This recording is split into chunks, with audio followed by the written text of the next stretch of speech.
can see right here. We're pretty excited to be able to give people, the heartbeat for the Lifevault Group is to give you freedom and confidence to use your wealth during your lifetime.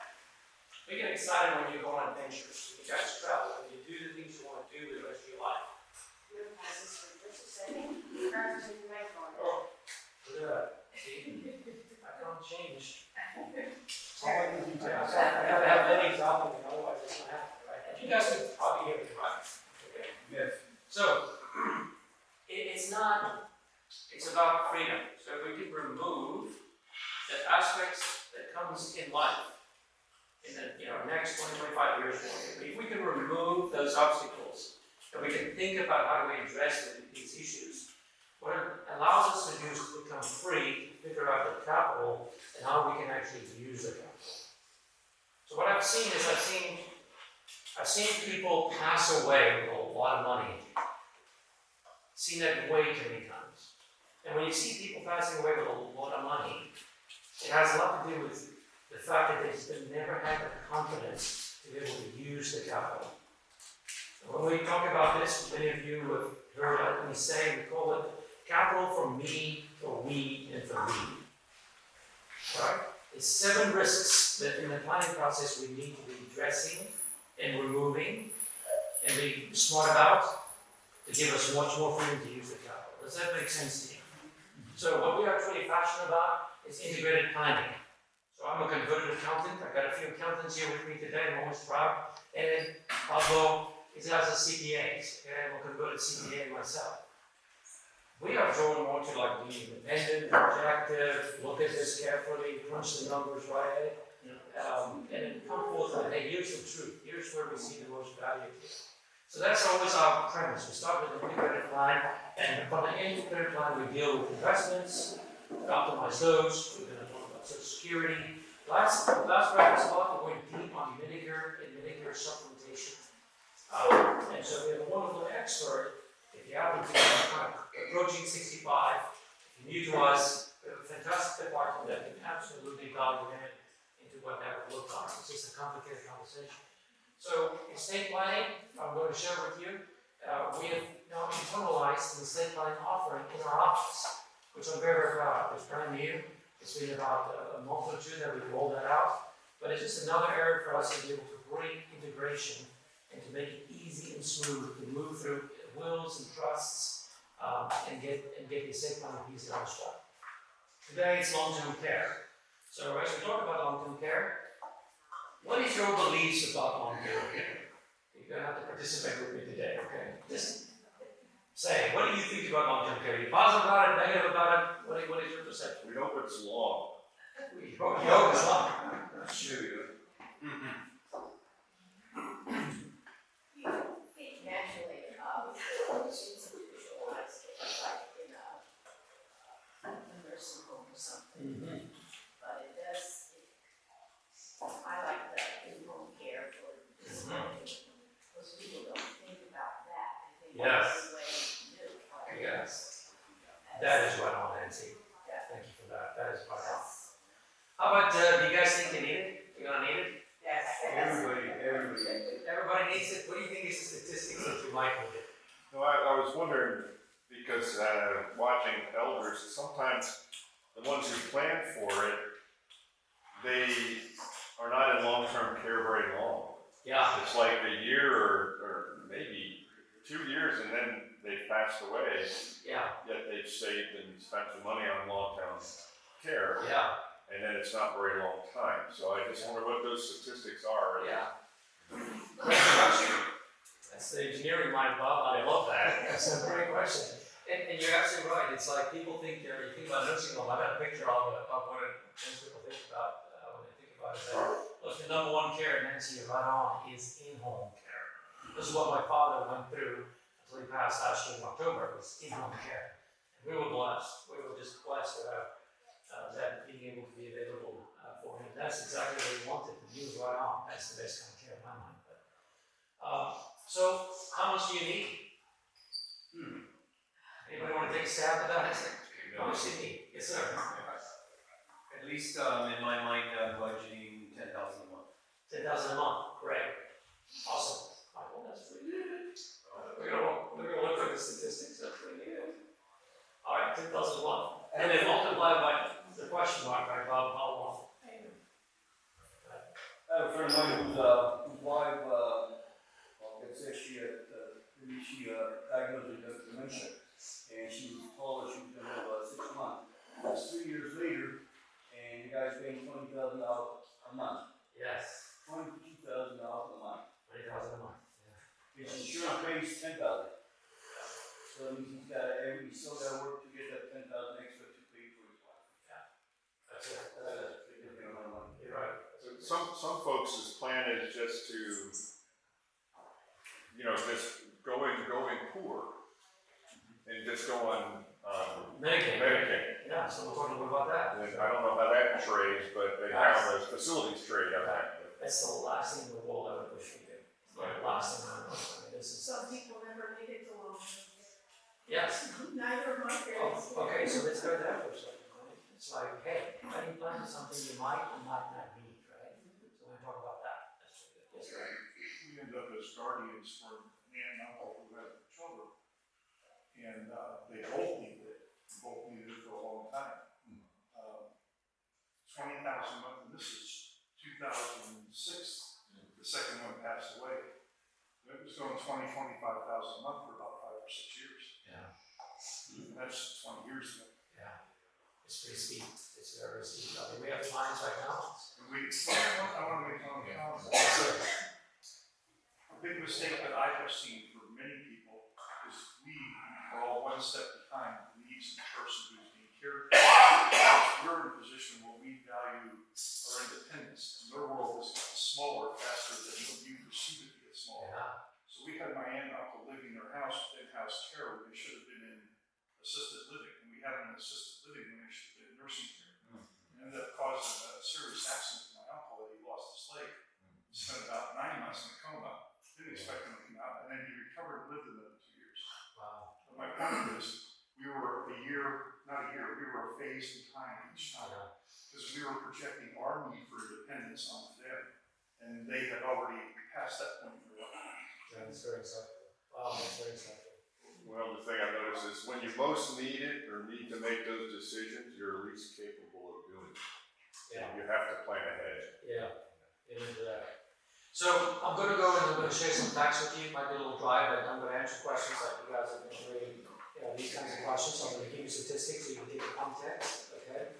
And then from there on, I'm going to share with you what I think is probably the best solution that I've seen the industry come up with in the last 30 years.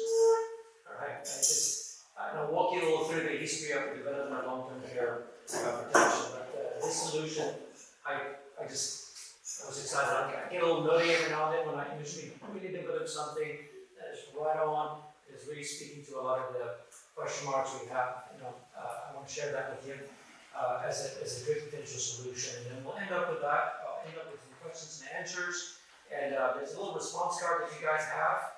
If what you're hearing today is tickling your mind enough for you to want to have a conversation with us, let us have a conversation. We can have a conversation about this, we can have a conversation about integrated planning, estate planning, whatever you like, but if you're interested in what I'm talking to you about here today, just indicate that. Laura and the team will come up, pick up the response cards, and I promise this, my team will be reaching out to you on Monday to schedule for us a complimentary conversation. Let me explain what that looks like. Complimentary conversation means it's nothing you can come and buy from us. It's simply a cup of coffee. Joella, you guys, some of you met her out, she's one of the best cappuccino makers in the world. So we'll sit down and have an amazing cappuccino, and we're just gonna have a conversation. All of you guys who are clients, right? That's how we started the conversation, right? Hour 15, hour 20, just get an understanding of your needs, what it is that you would like to accomplish. From our perspective, we're just consultative. We want to be a resource of information. So, resource of information, let's go.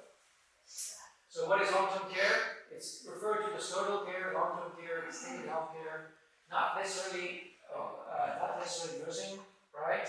Right-on home health care, adult daycare, which is really interesting. Anybody who experienced adult daycare or had to, it's kind of like the same thing. It's when you just need a break, when the caregiver needs a break, there's facilities that you can, your loved one can go to, and so that they can take a day off, perhaps 2 or 3 days on vacation.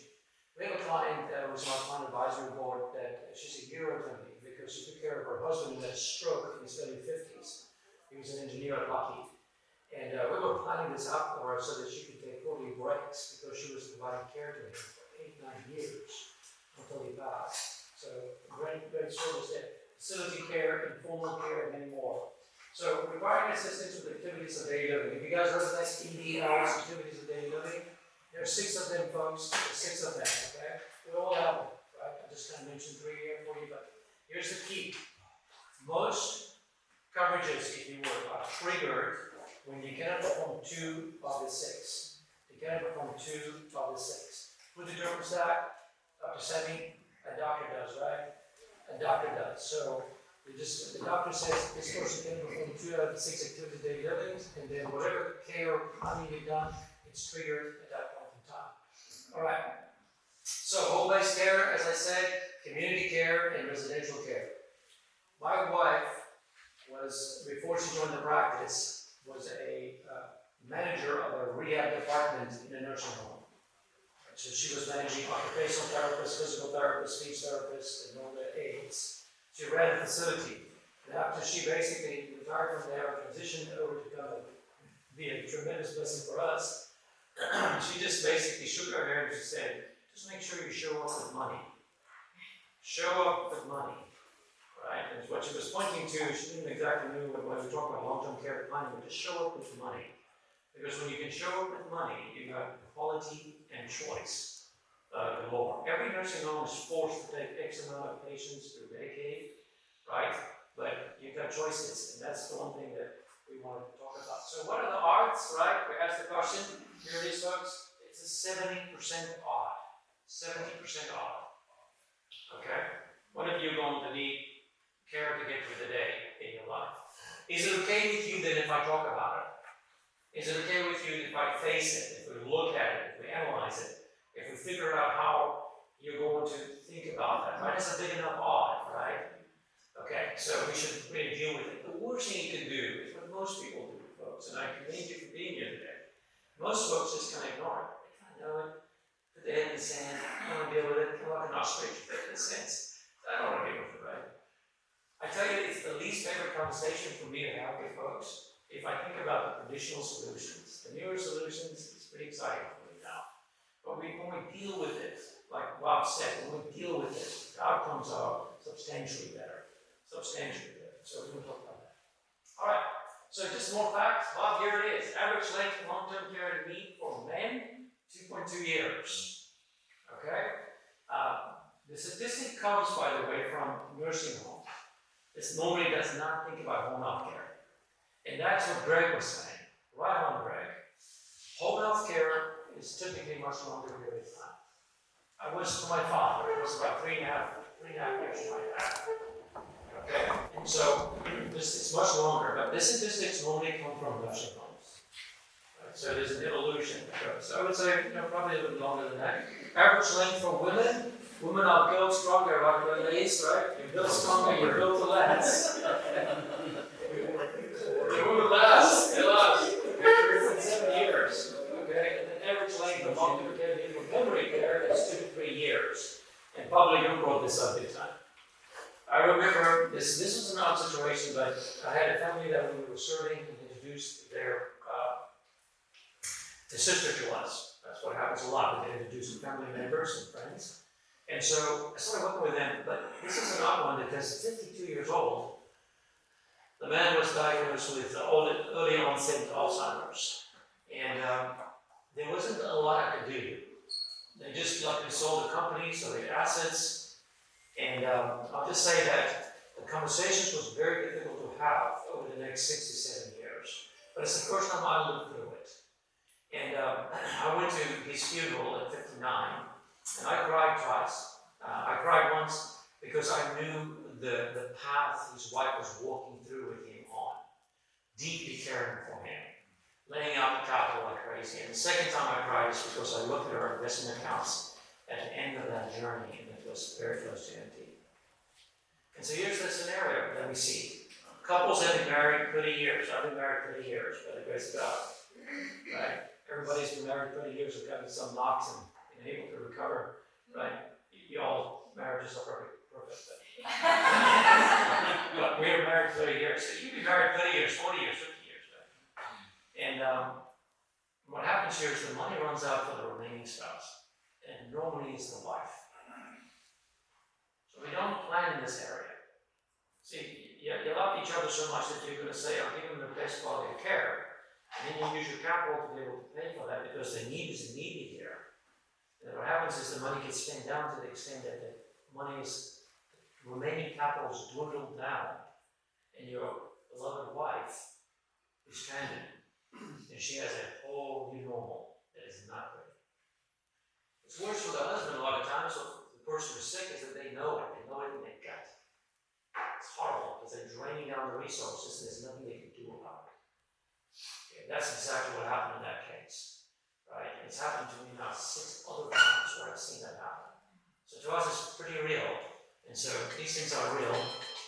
So we do have a higher demand. I don't know if you've seen in Florida, especially Florida and Texas, right? You've got facilities being built, they have longer lifespans, right? Life expectancy. My father was an actuary, so study of mathematical study of longevity is big. Actuaries, about 85, 86 is where we're going, and then 16 being. Family dynamics, that's exactly what Greg said. Family dynamics, we need to be thinking about this. So what I'm having you think about is this. The number one constant recurring statement I hear from all the ladies when we sit down and do planning is, and this comes from about 2/3 of all ladies. At some point in time in the planning process, they're looking me square in the face and says, I just want you to know one thing. I don't want to be financially dependent on my children. I don't want to be financially dependent on my children. It's like a big deal for ladies. Okay? So, the other component I would say that at least if you need care to get through the day, and you don't have any protection or capital to pay for it, it's a double whammy. So the first thing is now, okay, children have to come alongside, family members, and it's an honor to do that, by the way. I did it for my father, it was an honor. And I was blessed, I have 2 sisters, one was a doctor, and one was a physical therapist, and they were on it. Okay, we could work very well together. There was no conflict for us, but there often is conflict in the children because one person takes responsibility and the other 2 or 3 ignores. They can come together as a team for the problem, but we had to show what we think. We had to show up with the quality care, we had to show up with our hard force. Now, that's not an ultimate sin. You know, my sisters are doing well financially, I'm okay on this side. But that was the reality for us. We had to show up with our pocketbooks and we had to show up with the quality of care. In America, the culture is different. In South Africa, that might fly. In Europe, sometimes it flies. But in America, I just see, people don't want to be like that. So I just, to say again, that's probably the freedom component that you want, is to make sure you show up with enough capital. So for the ladies, you're not dependent on each other. Okay, what does the government do? Take money. Take money. Okay, I'm going to show you guys something very cool. You're going to have a little bit of a tax planning here, right? A little bit of making fun of tax code, really benefits clients for a change, right? I'm going to show you something very cool today. That's a very cool tax code that actually benefits in-house. But normally the government's going to give you 2 kinds of assistances. One is going to be Medicaid, like we talked about. The other one is Medicare. We're going to talk a little about what did they do for you. Make sure that that's good. This is what I'm talking about. Choices. Choices. Quality. That could be your living room right now. Ideally, after my wife going through her experience, it would be, home health care for us for sure. Right? What you don't want is that, right? Here you don't have choices. You got no choices, right? This is like Medicare and Medicaid. So this is where we want to be, right? And today, the care is, like we said, 3 wide. You start with home health care, and then it's maybe assisted living facilities or continuous care, places where you have your own independent home inside of a development, right? With a button against the wall, right? And so this continuous care, this is what we're looking for. Okay, impact on the families, spouses, caregiving children, adult siblings, and friends. You know, another just practical way is this, is that at a higher age, you just cannot move. A woman cannot move a man, right? It's just too heavy, right? So that's why the first reason you have home health care, people with care coming in, is to be able to transfer and move people, physical therapy, those kinds of aspects, right? So, again, planning leaves each other in a great position, right? And so we have different choices. Like I said, for us, it was a privilege, and we were fortunate in South Africa that the care was pretty inexpensive compared to America. We were fortunate we had two ladies that were able to take care of my day, during the week, and it just altered it. And we had a team that was able to do that. So that was a blessing. All right. So what is the financial impact? What's the dollars and cents? Let's talk a little bit about that. It's not an asset play. It's really an income play. It's an income drain, right? So it's like Pablo said, $10,000, $20,000, $25,000 a month. So what happens is let's just say you live happy, you go on your adventures, you have $150,000 a year of income. The next month, it steps to $250,000, right? Because you have this additional expense. People argue a lot of times and say, well, my $150,000 will come down a little bit. It comes down to like maybe $145,000. The big issue is if one spouse is in needs care, really it goes up to like $250,000 immediately. And when you don't have capital, and they're spending down your capital, right? What we're trying to do is kind of use your capital, spend your capital down so that we run through the tape. Running through the tape means is at age 90 for the second spouse, there's still money in the tank. We can see that trajectory. Great. In financial planning, the moment we inject $100,000 of additional spend down, your picture goes like this, goes like that. Okay. So all it is you're just introducing a large expense pretty way up front. And compounding works against you. Does that make sense? Sorry for the technical speak, but a lot of engineers in here, you guys understand compounding, right? Okay, so that's what we need to be thinking about. Again, spouse retirement lifestyle, biggest issue. Maintaining lifestyle, biggest issue. All right, so it's an income problem, it's not an asset problem. So what are the costs? We talked a little bit about that. I'll go quickly through here. I'll show you. There's the cost over 3 years: $240,000, $223,000, $400,000. See the numbers? This is for one person. So Michael, good. Yes. Look at in-home assisted living, nursing care, right?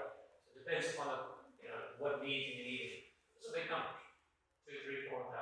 When we talk to you about it, when we design it, we're kind of targeting numbers like this. Okay? I'd say to you that it's very seldom that we create a solution that covers all the risk. What we want to do is we want to create enough money that can be used first and foremost so that your compounding is uninterrupted and continue to compound, right? And then the second tier money will come out of your own money. If I go try to create a solution that covers this risk, you might be using too much of your cash flow today, too much of your principal today. It's kind of like Travelers. Travelers has that umbrella. Let's put an umbrella that covers about 80-85% of the risk. That's the highest value designs that I see. Does that make sense to you? We just want to stop this very quick $100,000, $150,000 out a year and do it for a period of 4 to 5 years. That's good planning. All right. Inflation factor, this is a little bit of an unfortunate factor. The inflation factor with healthcare is higher, it's about 1.5% higher than normal. This is a shocker, look at that, 20 years from now, $567,000, $541, $21. So here's the concept, folks. Look at this when we talk about solutions, okay? But a lot of long-term care solutions have what we call an inflation rider, or does not have an inflation rider. If you don't have an inflation rider, you got coverage for $300,000, but your eventual cost is more like $500,000. So the better solutions will kind of keep up with the cost by building a quote-unquote inflation rider. Does that make sense to you? Okay. But you're kind of planning for a future event, and you just know the numbers are going to be wrong. All right. A little bit more national averages. Gives you an idea. Right. There it is, the big number, jumped in 20 years, it's just very much. What does Medicaid do you guys know of Medicaid? We had to get with, Thomas Bucket through the process after all the cash was used up to, for the nursing home care. That, which it's not, I mean. It's not an easy path. It's not, I mean, Yeah, I you get need that. a lawyer. Very, very difficult, right? You have to have Yeah. every bit of, proof In and out. that they didn't give extra gifts. I mean, it was, Are you guys aware of an income threshold for Medicaid? And are you aware of an asset threshold? Yeah. It's just like, it's like, Also, I ran into something I thought was very strange, that somebody in a family went on Medicaid. They were only there for a short time, about 6 months, but they did have an estate that was sort of protected and still allowed them to be on Medicaid. But as soon as that person passed, Medicaid immediately came back to the state and said, okay, I want my money back. you got it. And they were, had to be paid first. You got it. The moment you sign up for Medicaid, Yeah. that's the deal you make. All right, you make the deal immediately with this, a recoup of the estate, and there's nothing you can do about that. Well, yeah, make sure they don't have an estate. Well, correct, and who wants to have no money in the bank? Well, so I was gonna throw something out later, but when you talk about strategies, I want to introduce a strategy of divorce. So if we use your example of the, I think it's Alzheimer's, right? That's how you say it. If you know that's starting and there's a, whatever, 7-year progression, and you think that they're gonna be, or your assumptions or plan is that they're gonna have to go into a home. You never hear somebody talk about this, but why wouldn't you get a divorce, put all the assets in the healthy versus staying, stretch out that 5-year look back, so that in 5 years now that person fully qualifies for Medicaid. You go into a facility, and I know you showed a picture that's not good, but you work with the facility to say Medicaid will pay this portion, and then of course the healthy money, as long as they don't skip down, says I'll subsidize the rest. And that person is now receiving the maximum amount of benefits, but still being in the household, if you will. Michael, it seems like those are potential hoops a person can go through. Yeah. I have to say that for me and my family, getting divorced, pretty big deal. That's not the kind of family legacy I would like to leave for my kids. I mean, it's just numbers, it's all numbers. It's numbers. Yeah. People have all kinds of ways of trying to figure this one out. I just say, look, I've been studying it for a long time. This is not where you want to be. You just don't want to be here. Just because the government will pay some, you have no choices. But you can try to strategize for that. Let's go over to Medicare. Medicare does pay and pays for the first 100 days, and then it stops. Okay? So there is a 100-day, but then after that it stops. You'll see that a lot of choices that people have, they have elimination periods. It says the coverage kicks in after 100 days. Because if you go through a 2-day hospital stay through Medicare, there is a coverage for that period of time. But not a lot, 100 days. Okay, what's your strategy? You can get divorced if you want, Michael, that is your strategy. This is what I'd like to talk about. Hey, there's a little bit of a tax break here benefit if we want to do that. There's traditional long-term care, and then there's pay out of the pocket. Now, let's talk about, I'm going to talk to you here, and I'm going to explain this to you for a second. But traditional long-term care, I think, Patricia, you said it. I think you said it. Traditional long-term care policies, I might not need it. Right? So the first kind of coverage is you pay a premium on a monthly basis for a benefit that's pretty good, but if you don't need it, all the money's gone. Nobody wants that, right, Michael? Not necessarily. Well, it depends upon the kind of long-term care policy you have. So some traditional long-term care policies, shared care, for example, some of them have riders that will refund the money to you. This is very expensive riders. But that's how our industry started with traditional care. Right, so the industry's been going for about 35 years. Big companies like Genworth, there's a big provider of it, Cigna, And so what we see with traditional long-term care is just this, from my perspective, okay, I want to argue with you. It's hard for me to say to somebody, they'll give me as a couple $10,000, $15,000 a year in premium for something that you might not receive back. And when I put the riders on, the premium goes up to $22,000. And so, nowadays, correct. Yeah, there is also, there's a, if you're 80 years old, for example, there's no way nobody goes to the LTC. Very likely on the traditional long-term care side. Okay, very likely there, correct. So let's just say I have clients, I've been practicing for 30 years, right? So I've been practicing, I'm trying to get good at it, I'm still have to practice a little bit. I don't know why people use the word practicing, right? Or practicing, kind of better. What I hate is now I'm having conversations with clients who have traditional long-term care, because that's what we had available 20 years ago. And every 3 or 4 years, the company sends them a love letter, and they yank their premium. And I have no control, they have no control. And what's going on at that point in time is like, you know, I've had this policy for 20 years, they want another 8% increase, it just took one 3 years ago. But, man, if I stop paying, I'll lose the benefit. So it just feels like it's stuck in a corner, that's not where I want to be. But it is a solution, and a lot of people have it, and if they have it, fantastic. Here's the benefits of, good benefits of traditional long-term care. The levering aspect is pretty big.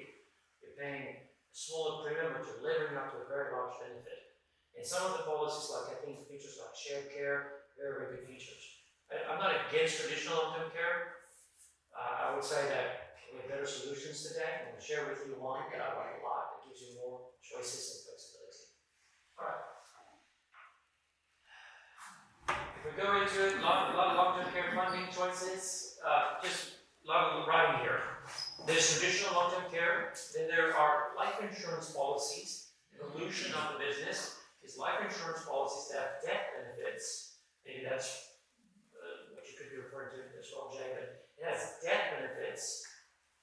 And these death benefits have riders on them, that is the way for you to use the death benefit before you pass. Okay? So it's a good concept, because one concept it does do is that whatever premiums you put into it, whether you pay on a monthly basis or you put a block of money into it, it secures you and your family that if you should not need it, the money's available. Okay? So it answers that question. If I don't need it, will I get a refund or a return of my capital? The answer is yes. Then there are annuity solutions. Annuity solutions where you take a block of money and grow the block of money, but at the same time I have this benefit of long-term care protection. Okay, those are solutions as well. So, you know, 3 different choices, 3 different solutions. Fantastic, here it is. The tax code actually is in my benefit. When you have qualified long-term care expenses, and a lot of them are qualified, okay, it's very seldom you non-qualified, then the government says the income benefit that you receive from your protection is income tax free. That's a big deal. It's a very big deal. Because if the income is tax free, check this out. And I don't use my own capital. I use my own capital, the money that comes to me taxable. I use something that's very particular. When your taxable income is higher and higher and higher, guess what happens on your Medicare payment? Isn't that an insult to injury? Yeah. Okay. So now your Medicare co-payment just jacks up just because you're using more and more of your capital, especially pull out your IRA. I mean, it's like horrible. If I use solutions like this, the benefit that comes to you is tax-free. Doesn't jack up anything else, doesn't screw up your tax return. Love this feature. Love this feature, okay? Here's a solution that I like a lot. I think it's a win-win-win solution. That's the kind of deals I like to make. Win-win-win. If you need care, it's there. If you don't need care, it's there. And if you change your mind, it's there. That a good proposition? Give you flexibility, give you ability to move and shape and form. I think those are the 3 biggest things you can deal with. It's like give you complete control. So Equitrust is a company that came up with this concept. Some of you have this already in your portfolios, right? Good on you. Great solution, I like. Here's what we say. Depending upon your age, you have a levering effect. So make it really easy. You take $100,000. If there's 3 underwriting You cannot be denied. You cannot, you will get coverage, no matter what. They will not deny you. Now they'll put you in one of three categories. Let's just say you guys look pretty healthy to me here today, right? So we'll use this example. I take $100,000, I get a leverage of 314%. So what I have is immediately a block of money of $314,000 available for long-term care. Put 100,000 in, I got a leverage effect, I got $314,000 as a block of money available for long-term care immediately. When that money comes out, I get the second leverage point, which is all that income that comes out, tax-free. Tax-free. That's huge. Because for me to take $314,000 out of any other taxable account, I have to have $420,000, $450,000. So I have to pay income tax and then use the principal. Here I got tax-free money and leverage of 314%. See that? Okay. Sooner I get it, the more leverage. Right? At the same time, the money's invested. Here's $100,000. Okay, money grows. Inside of this vehicle, we have a S&P 500 type of return. Whatever the S&P does, you get. The worst return in any given year is 0, so it insulates you from the downside. The best return you get in any year is 9%. So as the S&P goes up and down in its value, it's 1 year to 1 year, so it's point to point. It means it's basically like this year, the S&P is over 9%. You get the full 9%, it locks in, never to go down again. Resets the calculation of 0 to 9, in the second year, resets in the third year, so it's locking year by year. So what we're mimicking here is like, this is growth rate that you experience inside the contract. This growth rate, look at this, sits in your accumulation value. This accumulation value is your money. So your $100,000 is still growing. Here we're mimicking a negative return here when the S&P is down, the stock market is down, all the other accounts are down. This one is 0. That's the worst case scenario. So look at that. I want you to look at this. This is the cost, folks. All the accountants, engineers, I want to put a magnifying glass, let's put it on here. This is the cost. Look at this low premium amount for the levering up of 314%. This is very low. If I sell you a traditional long-term care policy, your annual premium would probably be $10,000 to $15,000 a year. This is very, very low. This is paying for the levering of turning it into a long-term care benefit. Out here, you'll see that your long-term care monthly benefit every year increases. Remember that inflation factor I was talking about? This increases because the account value is increasing. So the account value is increasing, gives you a corresponding increase in long-term care benefit. Isn't that cool? That's That's freaking cool. that's a good. Forgive me, I get excited about this one. Now, one thing I say is if you surrender the contract in the first 10 years, there's a downside. If you surrender the contract in the first 10 years, there's a cash surrender cost.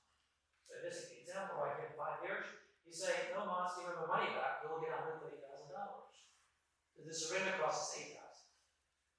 So I don't want to say, we don't use this tool for income purposes, anything else. All we're trying to do here is take a smaller amount of money, put it there to secure the big risk, and the risk that's growing, so it's increasing. Okay? But here's something too. If you die, when you die, there's a death benefit. This money goes to your spouse. Tax-free. Tax-free. Excuse me, it does not go tax-free. Because it comes out of an annuity. That's another downside. At death, there's a $38,000 gain. Okay, but it does go to your spouse. If the two of you pass, and we have a contract from each one of you, if two of you pass, that goes to your kids, to your estate plan. So clarifying question, the long-term monthly benefit, that comes out tax-free, Yes. but the. Death benefit does not. Yeah. Because there's a unique tax code that covers the expense of long-term care. And how is Equitrust rated? Pretty high, A+. This was like a major leap forward. this is the first company that said, let's go think outside the box, let's go create one movement. So we're pretty excited about it. Is this a relatively new, concept? Yeah, it's about a year and a half, Oh, right. so about a year old. So, Can you please, explain the writer charges again? I'll give you a quick explanation, but I can run your illustration and we can break it down for you. But the rider charges is really, look at it this way, you put 100,000 in, you get a $340,000 lever. Insurance, insurance. Yes, sir. So that's your yearly charge to Lever up. have the insurance, okay, so why would it be so different? So at 65, it's $1,200 a year, or $1,100 a year, but at 66, it's only $165 a year? First year, here's a little bit of expense. All right, so call it underwriting expense from the insurance company. So the first year is a little higher. But here, it goes up here because the reason it's going up is two things: age Okay, and the benefit amount is increasing as well. Okay. I got another slide that can walk through this. So here's the death benefit for you. Okay. The death benefit is equal to the account value. So there's no surrender cost. If you pass in the first year, you get all of the account value, which is cool. So the rider charges is a monthly fee then? Yeah, this is a yearly number. Oh, a yearly number? It's a yearly. It's a yearly number. Can you see what I'm excited about? Yeah, I just want to understand the data, Yeah. I'll run an exact example for you if you like, and then we'll go through the details, but that is low cost. Here's the long-term care multi-benefit. It does give you this one too, I would say. It gives you an absolute guarantee here. So it gives you a guarantee, and the reason the multi-benefit goes up a little more than the guarantee is because this is tied to the account value. And the account value is based upon the performance in the market. But it does give you an absolute guarantee here, which is very cool too. Question. Yes. So is it something that would be recommended as kind of, like for those of us who have long-term care insurance already? Like to, and I don't know what mine was monthly benefit for offhand because we never paid an increase in that. Would this be something to add to like bridge the gap between what we're already getting to? Yes. What the cost is? So this is a good one for you, Jay, too, because it's not, I would say, what I would say is let's have a conversation and look again at the long-term care coverage, okay? And then just look at the probabilities of the numbers, like I said, and feel how comfortable you feel with what you have, and if you feel like you want to supplement it. And the good news is the amount of premium we would need from you would be much lower, because we're just using it as a supplement. Exactly, okay. So to Nicole's point too, what I like about this is look, when we built you an investment portfolio, right? We built your investment portfolio just very simplified, stock and bonds. What is an average rate of return in bonds? 3.5, 5, 4, 5. Okay. So 3 to 5. Okay. After inflation, 0. All right, guys. I kind of cranked the numbers, like I said, I'm a converted accountant, so I kind of looked at everything, bottom line. I looked at probabilities of S&P, the way it moves, everything. Bottom line is this: the internal rate of return inside of these things is about 5.5. What does this mean? If I go into your investment portfolio and nip a piece of your bond position and I take that and I put it in here, the return I get is similar to your bond, but I lever up 300% for long-term care purposes tax-free. If I don't like this idea and want to get out, I am getting out an accumulation value. This is 16 years down the road. This accumulation value is basically growing at about a 5.5% return. So worst case scenario, if I want the money back, I surrender the contract, there's no cost at that point in time, the money comes back to you. That is my bond alternative. That's not tax-free money, but still. It's not tax free. If I surrender, I'm only taxed on the difference between, I'm taxed on the 179 because you put 100 in. Correct. Yeah. In your bond portfolio, you tax every year on the interest rate. I'm just saying, worst case scenario, how do we do this? We can look at your bond position and we just reposition that piece and boom, we got long-term care protection. Sorry, Cheryl, excuse me, Terry, did you put it in? No, I didn't. Okay, sorry. So when you open this up, the initial benefit base is 316 cap, right? Correct, in this case, 360. So as this thing grows, does that cap grow with it? Or The is it always 316, the 316 stays, Okay. yeah. But the account value is growing. No, I understand. I just wondered if the cap also. Yeah. Hey, I so appreciate you guys asking questions, okay? We might go. Yeah, we'll have a section for questions at the No. end. Yeah, We just wanna make sure we made it through everything. how are you guys on time? Because I have about another five or 7 minutes, but I prefer this, the big question and answer about hand, so go ahead. Okay. Jay's got, Medical underwriting or? Yeah, let's get there. Restrictions? let's get there. There it is. Wow. No medical. What's the cognitive and physical test? I think you passed already. If you can ask, you pass. We both already have this through Builder. Basically, there was one, you had to sit up or stand up out of the chair without using your hands with your arms crossed like this. A couple of the physical things, they asked you a few questions. Over Zoom. Yeah, over Zoom. It was over Zoom in our house. So they had 2 or 3 different physical things that do. Probably the most difficult was stand up out of the chair. Without making noise? What's that? Turn your volume down. Without. There's a Well, if we pass, you guys, everybody in this room, that passes. So, I can be a little bit clearer on this. What you're getting is a payout. It's not an insurance policy. I'm gonna be a little technical here. It's an annuity, but don't think annuity like income stream. The chassis of it's an annuity, with a very good long-term care rider. I want you to think about it that we're taking a portion of your portfolio, and we say, because of the levering, I can only use 100, I cover 315, I'm good.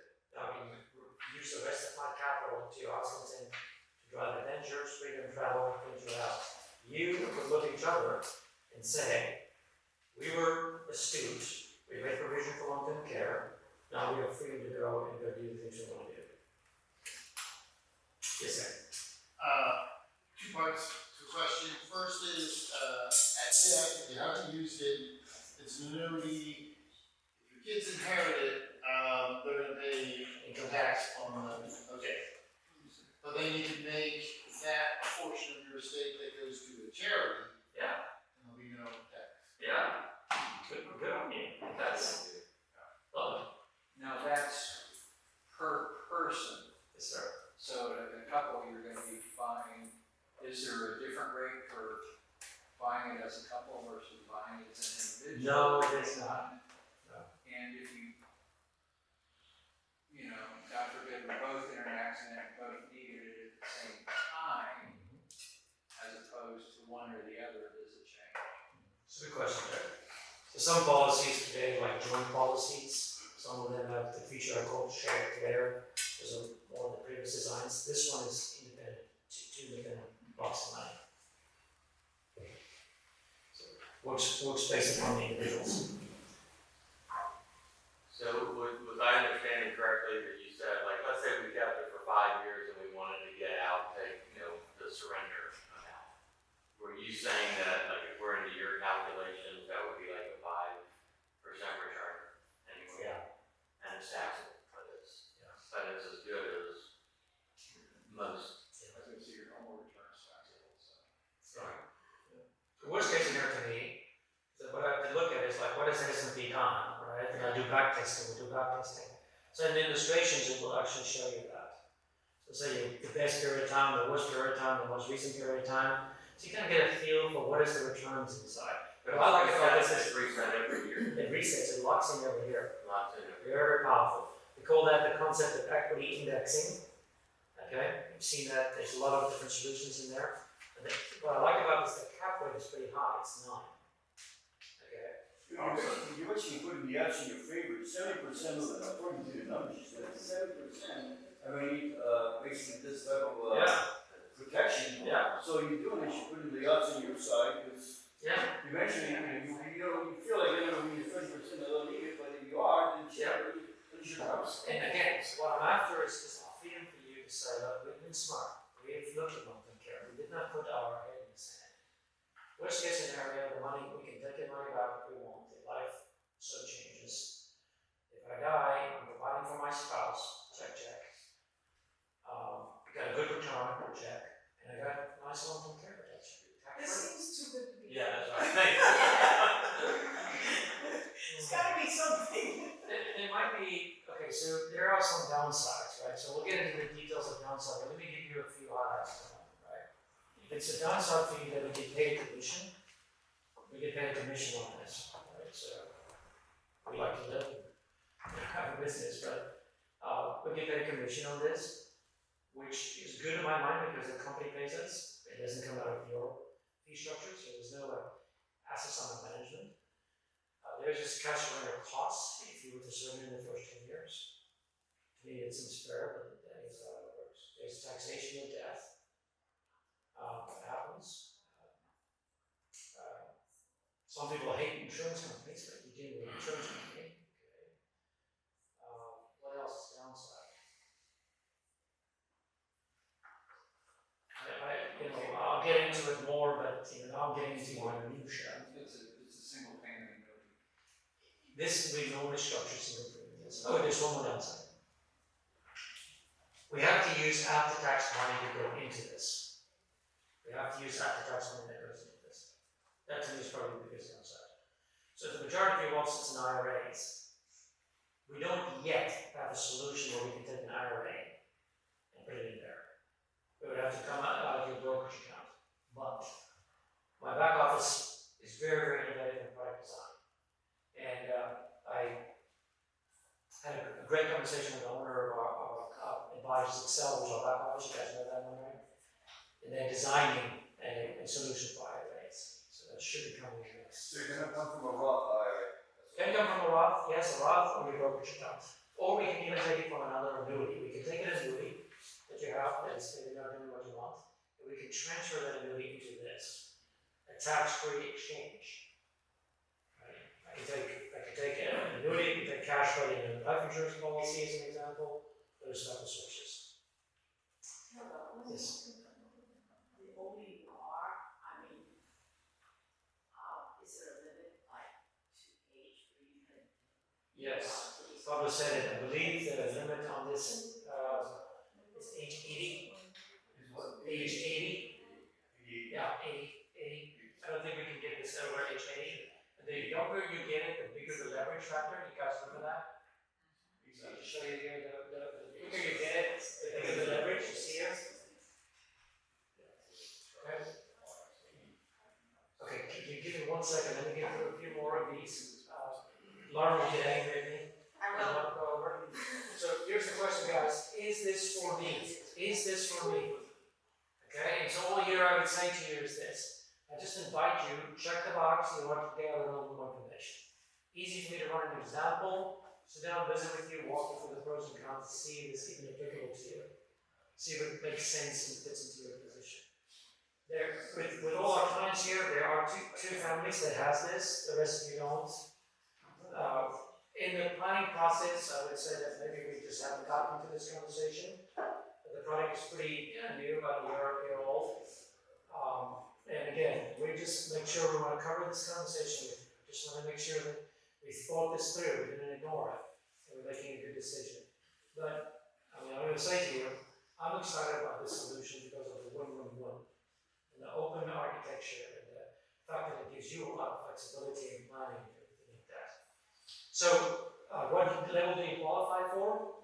A lot of times what we do is people have an interest here, we just go through the underwriting process. It's quick, a Zoom call, like I said. We get feedback within 2 days, and we kind of get an idea of what leverage you will have. We prefer standard or secure. How much should we put out of position, and what benefit does it provide? Let's just custom put it into your plan. Everybody is unique and different, and that's how we do it. And should we do it? I say this: there's no cost to go through the underwriting. There's no cost of having a conversation. I think the one thing I would encourage is let's have a conversation about it. Let's just have a conversation. conversation about it, and then from there, we'll figure out, you know, if you can afford it. Yes, Bob? So if you're under 80, let's say you're 74, something like that, and after you turn 80, does it terminate? No. It goes right till end of life. Okay. That's right till end of life. So the trick is to get it before you're 80. Yeah. If bracketed rate of return 5 to 9. 0 to 9. 0 to 9. The beautiful, the zero floor means that the markets are down by 16% or 0. The average rate of return is about Stop 5. that. That's it after. Whereas it continues even after 80, it continues to improve. Yes, there is another downside. Okay, if you look at the ledger, which we'll go through with you, you'll see that the expense for the rider does increase as you get older. So there's an expense ratio you technically analyze that is connected to the benefit. The benefit amount is blown out, which is huge. All right, but your age is a little bit higher, so there is a little bit of a calculation. Age might multiply by benefit amount determines the expense. But the expense gets higher at age 80, 85. The likelihood of hitting it is huge. So that's how the insurance company prices it, which I like.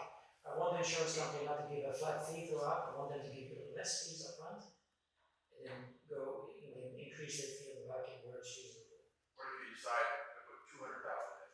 Right. You can do that. Yeah. You can ladder it up. We have some of these at 300,000 per person. So the fee, how does that work with the 0% return? Like, if it's a down year, you got the fee, your cash benefit is going to go down. A little bit down. A little bit down. Not much. Is that increase set, predetermined? Excuse me? Is that yearly increase preset, if you opt out, or? The yearly increase or the cap? Yeah. Technically, the company can change the cap. Okay, so that's another downside. They can change the cap. At the moment, they're between 0 and 9. When companies do that, guys like us, we get very angry and we transition the money out somewhere else. So what is that amount that's gonna increase? The amount? The cap can go up a little bit or the cap can come down. So the 0 to 9%, it can go up or it can come down. The insurance company has the ability to be able to let that go up or down. No, actually, I was asking the annual fee. Oh, the annual fee is set. Right. Yeah, the rider fee is set. And the increase is set as well. Well, the increase depends upon the S&P 500, right? So if the S&P 500 is up 9%, you get all of it. S&P is up 15%, you only get 9. Alright, S&P is minus 10, you get 0. Okay. So I have a little bit of a variable piece there, right? Okay, I'm sorry, so is that 9% that we're talking about that can adjust? yes. So I call these bumpers on the stock market, which is very helpful, right? So 0 to 9, the 9 can move up or down a bit. Insurance company has a. Is it limited to how, hard to home? Yeah, they will give you a guarantee. And I got a little illustration, but I'll be happy to run one for you and then tell you the absolute worst cap is probably 4, 4.5, 5 in that range. That's what I've seen. Okay, so I'll end with this, guys. It's a decision that you make for yourself and your spouse and your children. So, you know, high probability that we need this. I just want you to plan with it, look at it, see if it makes sense, understand the playing field, and then kind of go from there. It's great if you do, it sets you free to do other things. Very quickly here, do you do the team updates or do I? You can. Okay, great. We always like to do this while we have our family here. Something we're excited about is two new gents that joined the team. Francis Amont came from Connecticut. We're mentoring him up to become a service advisor. This means we're going to go from 3 advisors that are serving our book to 4 advisors that are serving our book. I want you to know that it's pretty, this guy has got 15 years of planning experience.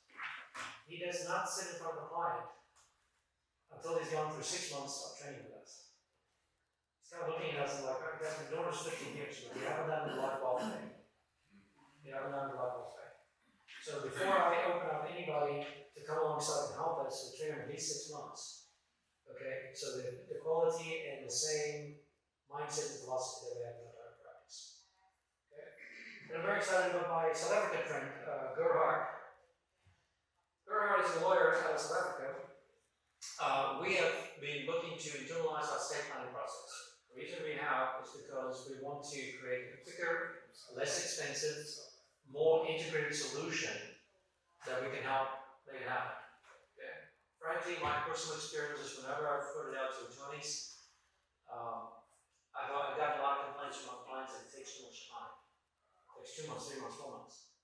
So we want to kind of condense it, make it happen, create a smooth solution. So Gerhard is our estate planning concierge. So we have an arrangement where we work with a company that creates the documents. So we always have done the designs for you. So we'll take the design, get you the documents, get the documents reviewed by a lawyer, print them out, have them signed right here in the office, notarized, get notaries done, and then we'll get into the funding phase of it, where we make sure the beneficiaries are well connected.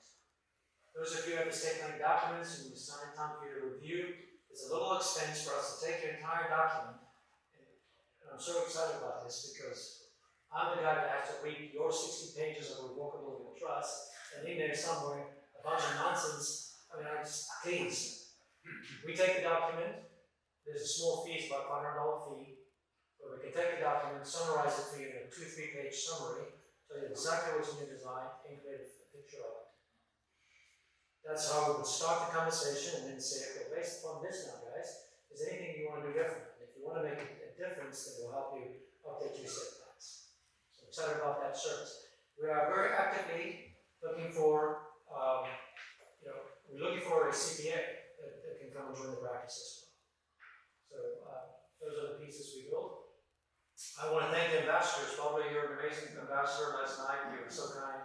We brought some folks. Those of you that are ambassadors, Greg and Shelley, you guys are ambassadors. Just thank you guys. We really appreciate you introducing us to other families. That's the dominant way we grow the practice. I'm looking forward to celebrating with you.